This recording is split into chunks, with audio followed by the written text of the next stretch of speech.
ପିଲାଙ୍କ ପେଟ ଦରଜ ବା ପେଟ ବ୍ୟଥା ହୋଇଥିଲେ ଏହାକୁ କେମିତି ଘରୋଇ ଉପଚାର ଦ୍ୱାରା ଦୂର କରିପାରିବେ। ଆସନ୍ତୁ ଜାଣିବା ଏହି ରୋଗର କାରଣ ଓ ଲକ୍ଷଣ। ପେଟରେ ବ୍ୟଥା ହେଲେ ଶିଶୁ ଅତ୍ୟନ୍ତ ବିକଳ ହୋଇ କାନ୍ଦିଥାଏ ଓ ଚିତ୍କାର ମଧ୍ୟ କରିଥାଏ। କେବେ କେବେ ବାୟୁ ସୃଷ୍ଟି ଯୋଗୁଁ ଶିଶୁର ପେଟ ଫୁଲି ଯାଇଥାଏ।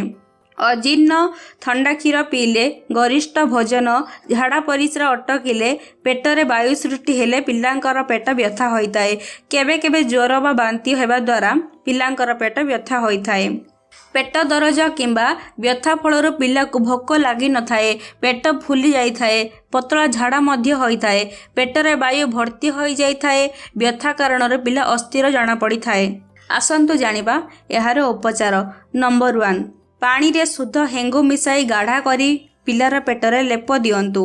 ନମ୍ବର 2, 1 ଚାମଚ ପିଆଜ ରସରେ କଳା ଲୁଣ ମିଶାଇ ପିଆଇଲେ ପିଲାଙ୍କର ପେଟ ବ୍ୟଥା ଦୂର ହୋଇଥାଏ। ନମ୍ବର 3, ଜୁଆଣିକୁ ବାଟି ପିଲାର ପେଟରେ ଲେପ ଦେଲେ ପେଟ ବ୍ୟଥା ଠିକ୍ ହୋଇଥାଏ।